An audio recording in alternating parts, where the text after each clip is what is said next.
E a gente começa o programa falando sobre saúde. Sobre saúde. Muito importante, aliás, porque eu vou falar sobre a incontinência urinária, que afeta milhões mesmo. Mas o silêncio e o constrangimento, ainda impedem o acesso ao tratamento adequado. Estou recebendo hoje o Dr. Márcio Averbeck, especialista, para discutir como um encontro gaúcho, o 8º encontro gaúcho de urologia, está mudando o cenário clínico, para a gente reverter aí essa situação. O Dr. Márcio é presidente, da Sociedade Brasileira de Urologia, Seccional Rio Grande do Sul. Presidente, seja muito bem-vindo, obrigado pela participação. Obrigado, Cláudio, pela oportunidade. Sempre um grande prazer estar aqui com vocês para falar um pouco sobre algo que impacta, na saúde da população. É verdade. Geralmente, eu vou começar comentando sobre a questão da urologia, que geralmente é ligada à saúde do homem, Mas a gente está vendo aqui que também tem situações aí que afetam as mulheres também. Essa é uma questão bem frequente sobre as dúvidas que as pessoas têm sobre a atuação da urologia. A urologia, Cláudio, é uma das especialidades médicas mais completas e nós tratamos não somente de homens, mas também de mulheres, crianças, pessoas em todas as fases do seu desenvolvimento, uma vez que a urologia se dedica ao tratamento das doenças dos rins, das vias urinárias, e também, no caso do homem, das doenças da genitália, da próstata, Então, fica aquela coisa que o urologista é um médico do homem, mas, na realidade, nós tratamos muitas mulheres, muitas crianças e pacientes em todas as fases de desenvolvimento. Inclusive, vamos falar sobre isso, presidente, porque a gente fica com dúvida, até em comentávamos antes fora do ar, quando se deve começar a frequentar um urologista, As meninas têm ali a gineco ali, desde cedo, e o homem é mais, E isso pode acarretar problemas na sequência. Doutor Márcio, por que o constrangimento, ainda é a maior barreira aí dos pacientes para buscar um tratamento, por exemplo, de incontinência urinária? Vamos primeiro falar o que é uma incontinência urinária, Muito bem, incontinência urinária é a perda involuntária de urina, que acomete uma grande parcela da população, particularmente as mulheres. Se estima, de acordo com os dados da Sociedade Brasileira de Urologia, que mais de 35% a 40% das mulheres vão apresentar incontinência urinária ao longo da vida. Então, é algo muito frequente. Muita gente. E, no caso dos homens, também pode acontecer ao longo da vida a incontinência urinária, muitas vezes associada a sintomas do que nós chamamos de bexiga hiperativa, ou como consequência, algo que acontece após o tratamento cirúrgico do câncer de próstata. Nós estimamos que cerca de 5% dos pacientes, depois de mais de um ano do tratamento de um câncer da próstata, com cirurgia, vão necessitar de algum tratamento adicional para incontinência urinária de esforço pós-prostatectomia radical, que é algo que impacta negativamente na qualidade de vida. Pois é, olha, isso eu não sabia, A gente pensa, a cirurgia, fez a cirurgia, está resolvido, está tudo ok. Resolve mesmo, mas tem um tratamento ali, um cuidado pós-operatório. Hoje em dia, com as novas técnicas, a implementação da cirurgia robótica, que tem os movimentos controlados, uma imagem muito mais detalhada das estruturas anatômicas, o risco de termos complicações advindas de uma cirurgia para o tratamento do câncer da próstata, que é algo extremamente comum no Brasil, é menor, mas ainda existe essa possibilidade. Então não precisa ter medo, O pessoal muito tem medo de dor, de pós-operatório e tal. Hoje em dia está menos invasivo, como se diz, Muito menos invasivo. Sempre importante ressaltarmos que só existe a possibilidade, por exemplo, de cura de uma doença quando é feito um diagnóstico. E para que a gente possa fazer um diagnóstico, há necessidade de uma consulta preventiva. E quanto mais cedo isso é feito, maior a chance de cura. Simples assim, gente. Não tem mágica.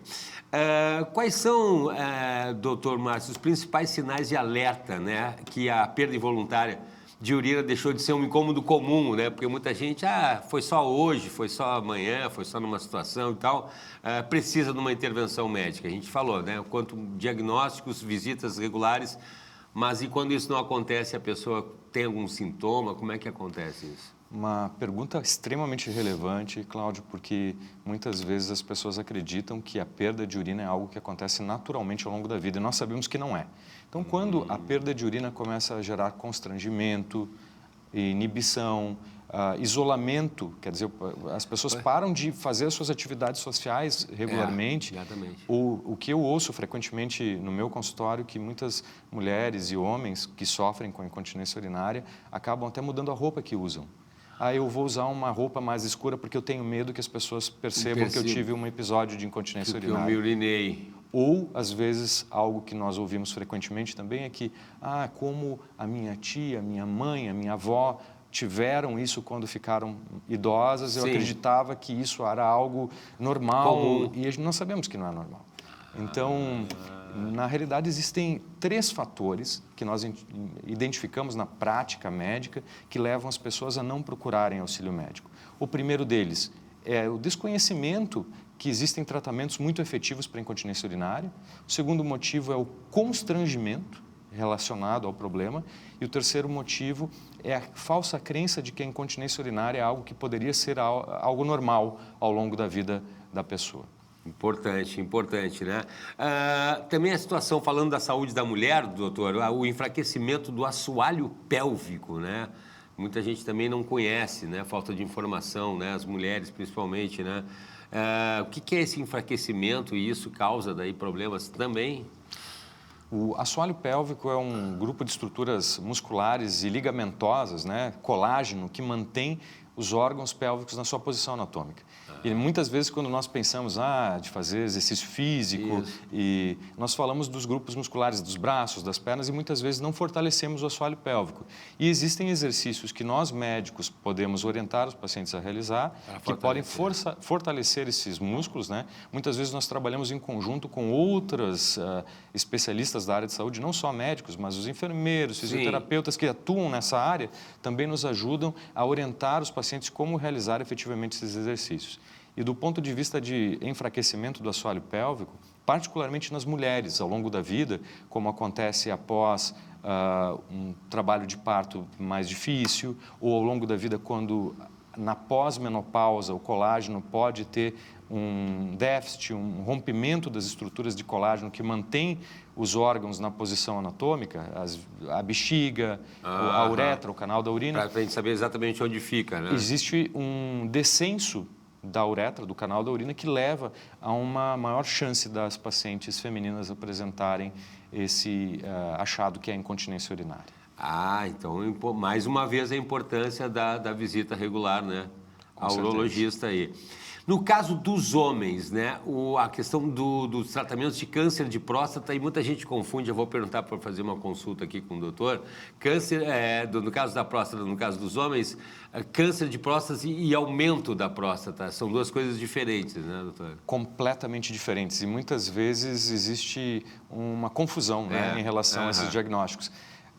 As doenças prostáticas são muito frequentes na população masculina ao longo da idade e são muito mais frequentes após os 50 anos de idade. Não precisa ter medo que é assim mesmo. É assim mesmo. A próstata, normalmente, ela cresce. E nós não sabemos exatamente por que a próstata cresce em alguns indivíduos mais do que em outros. Mas existem fatores hormonais, hereditários, enfim, de alimentação, estilo de vida que levam a um maior crescimento da próstata. E nos dias de hoje, o que nós chamamos de síndrome metabólica, que é o aumento de peso, alterações do colesterol, triglicerídeos, resistência insulínica, aumento da glicose sanguínea, são fatores relacionados a uma maior chance de haver um crescimento da próstata. Mas, enfim, pode acontecer, independente da síndrome metabólica, um crescimento prostático.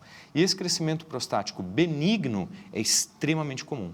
Se estima que mais de 60% dos homens com 60 anos ou mais vão apresentar sintomas relacionados ao aumento benigno da próstata, porque a próstata fica numa localização que, quando cresce, obstrui o canal da urina. O canal da urina passa no meio da próstata. E fica esmagado ali no meio. É como se fosse um cano com um calibre reduzido. E, do ponto de vista de doença prostática maligna, o câncer da próstata, esse também é um problema muito frequente. Infelizmente, nos dias de hoje, no Brasil, de acordo com os dados do Instituto Nacional de Câncer, o INCA, nós temos mais de 70 mil novos casos por ano de câncer de próstata na população masculina brasileira. É muita coisa. Isso significa dizer, então, Cláudio, que o câncer de próstata é o câncer de órgão interno mais frequente no homem brasileiro. Olha só, e ele é silencioso, silencioso inicialmente, né? Muitas vezes o paciente acredita que os sintomas urinários necessariamente estão associados ao câncer, muitas vezes as situações podem coexistir. O paciente que já tem um aumento benigno pode desenvolver um câncer de próstata, mas nós sabemos que o câncer de próstata ele é silencioso em estágios iniciais. E é por esse motivo que as consultas preventivas são tão importantes, porque se nós diagnosticamos o câncer no estágio inicial, o que acontece é que existe uma chance de cura superior a 90%. Olha só, se fala muito, a gente tem que falar também, câncer, a gente fala câncer de mama, né? Várias campanhas, mas serve também, né? Para o câncer de próstata. A hiperplasia prostática benigna, esse nome meio, né? Vou pedir para o doutor traduzir para a gente. Esse é o diagnóstico histopatológico, né? Feito no microscópio para explicar o porquê a próstata teve um crescimento benigno. Então, hiperplasia prostática benigna é sinônimo de aumento benigno da próstata e que é essa situação que é muito frequente nos homens. Que é frequente. E que tem tratamentos que sejam desde mudanças comportamentais, remédios, medicamentos. Existem medicamentos, por exemplo, Cláudio, que melhoram sintomas, medicamentos que fazem a próstata reduzir de volume. Existe um tipo de medicamento que, por exemplo, reduz o volume da próstata em 30% ao longo de um ano de tratamento. Imagina. E para os pacientes que não são candidatos ao tratamento medicamentoso ou que não querem tomar medicamentos, existem tratamentos minimamente invasivos. Existem tratamentos que nós fazemos com anestesia local, como, por exemplo, a terapia termal com vapor de água, que com uma pequena agulha se injeta um vapor de água na próstata que vai eliminar algumas dessas células que tiveram um crescimento e faz com que a uretra aumente o seu calibre e melhore os sintomas urinários sem a necessidade de usar medicamentos. Imagina, a gente está falando desses sintomas, eles são doloridos, dói, alteração na urina, por exemplo, tem essas coisas também? Sim, os sintomas mais frequentemente relatados pelos homens com aumento da próstata são um jato urinário fraco, uma dificuldade no início da manhã de conseguir iniciar a micção, ou a necessidade de ir ao banheiro muitas vezes ao longo do dia e durante a noite, o que compromete também a qualidade do sono, né? Com certeza. Uma coisa piora com a outra. O problema que frequentemente os nossos pacientes relatam é que não existe um sono restaurador. Então, acorda de manhã cansado. Olha só. Bom, a gente está falando, né? O doutor é presidente da SBURS. SBURS, né? Que é seccional aqui. A gente troca dados com outras partes do mundo também, doutor? Sim, com absoluta certeza. Nós temos aqui no estado do Rio Grande do Sul um grupo de urologistas, membros da Sociedade Brasileira de Urologia, nossa seccional aqui do Rio Grande do Sul, que tem uma penetração acadêmica extremamente abrangente. Pessoas que têm uma formação extremamente meticulosa, pesquisa, de longos anos de formação, com introdução de pesquisa clínica no nosso meio, isso é muito comum. Por exemplo, Cláudio, nós tivemos a possibilidade de participar aqui no Rio Grande do Sul do estudo LUTS Brasil. LUTS, do inglês, significa sintomas do trato urinário. LUTS Brasil é o estudo epidemiológico que mostrou que 75% dos brasileiros com idade superior a 40 anos vão relatar pelo menos um sintoma urinário.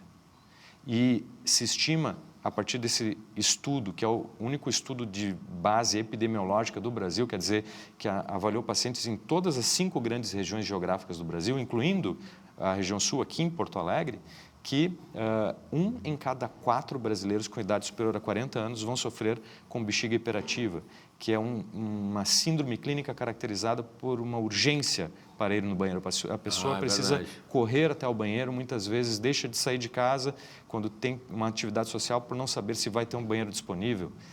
Levanta muitas vezes ao longo da noite para urinar, pode ter perda de urina associada a essa urgência para urinar. Isso é algo que, dentre os sintomas urinários, é o que causa maior prejuízo na qualidade de vida. Para quem está aí nos acompanhando, né, o incontinência urinária é fazer xixi nas calças, assim como vulgarmente se fala, né? Justamente. Doutor, a questão do tipo de exame também me surgiu agora, né? É fácil exame de sangue, próprio exame de urina? É até difícil, são exames complexos, mais simples, como é que é isso? Normalmente, os tratamentos que nós instituímos para os pacientes que têm perda de urina são conservadores inicialmente. Nós conseguimos, com a reabilitação do assoalho pélvico e com mudanças comportamentais, melhorar o problema em mais de 50% dos pacientes. E existem medicamentos, por exemplo, existem 2 classes de medicamentos que nós utilizamos hoje para tratar a bexiga hiperativa, que é a incontinência urinária associada à urgência para urinar. No caso da incontinência de esforço, que é quando as pessoas fazem um esforço físico, como tossir, espirrar, correr, levantar peso e perdem urina, também existem tratamentos minimamente invasivos. Então, desde cirurgias que são ambulatoriais, nós chamamos de implantes de slings na população feminina. Sling é uma espécie de uma fita que dá um suporte embaixo da uretra e que melhora em mais de 80%, 90% os sintomas de perda de urina na população feminina. Olha só que como a gente está avançado, né? Que bom trazer a informação, novidades aí para quem está nos acompanhando. Eu me lembro que nessa dificuldade de urinar, doutor, eu tive 2 vezes, eu tive cistite, que é uma doença eminentemente feminina, né, mas que uma pequena porcentagem eu tive, que é uma inflamação urinária ali, né, com dificuldade de urinar. Isso em 96, 97 e a outra em 2011. Graças a Deus faz 15 anos, mas é por falta de hidratação.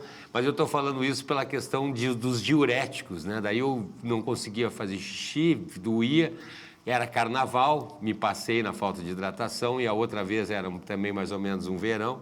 E aí fui pedindo uma farmácia de diurético, cheguei, tomei, aí sim eu tomei um xixi da médica daí pela automedicação, dizendo, não, tu tá com antibiótico, inflamação. Fiz o xixi ali, foi horrível, ali fiz um exame de urina ali, tava com um pouquinho de sangue, pus. Então, cuidado também, hoje em dia tem Google, né, para não se ou então porque o sujeito teve, a tia teve e tal, e aí vai usar o remédio.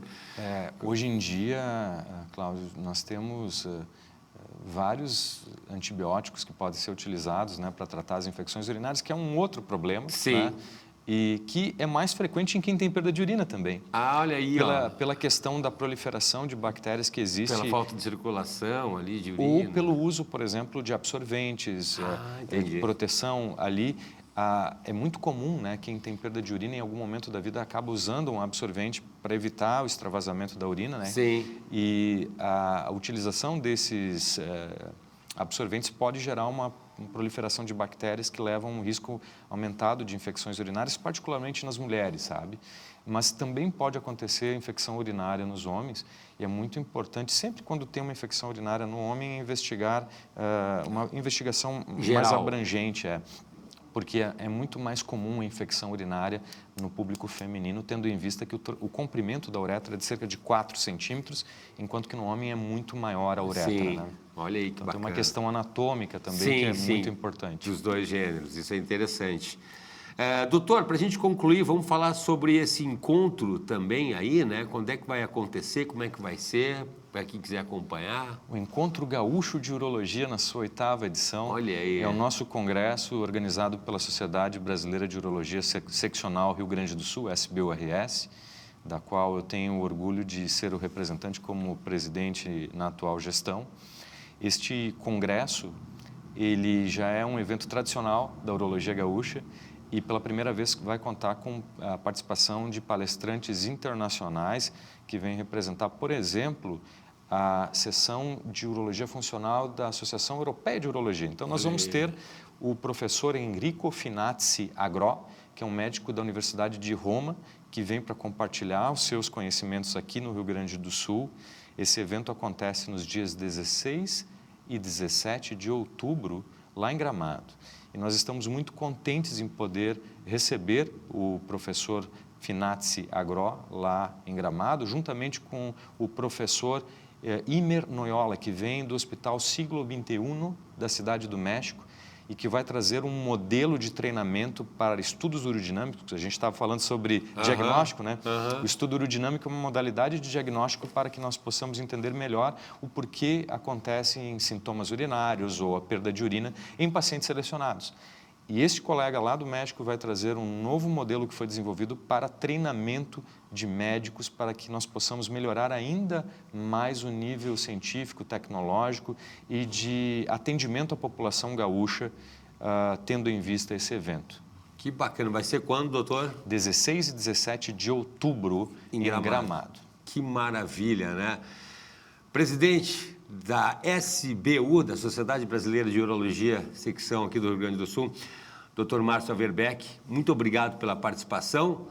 Mandar um abraço para minha querida amiga e ex-colega Egiene Ferigolo, né, esposa do Dr. Márcio, está em casa agora cuidando da família lá. Um grande abraço, tenho muito carinho por ela. Para minha querida outra amiga, também colega Melissa Gás, por trazer aqui o doutor, né, informação de qualidade, saúde e, né, melhoria, consequentemente, na qualidade de vida. A gente tem aqui uma medicina de excelência no Rio Grande do Sul. Vamos aproveitar, né? Vamos visitar o urologista com regularidade, para se tiver algum problema, tem aquela premissa, quem procura acha, não, quem procura trata. Então, né, doutor, obrigado, parabéns pelo trabalho, viu? Obrigado, Cláudio. Só para complementar, realmente nós médicos não ficamos nem um pouco felizes em encontrar doenças, mas de outro lado, o diagnóstico precoce é fundamental para que a gente possa instituir tratamentos que realmente fazem uma diferença na vida das pessoas e que podem curá-las. Tá aí o recado. Obrigado, doutor Márcio. Obrigado mesmo. Um abraço e até a próxima.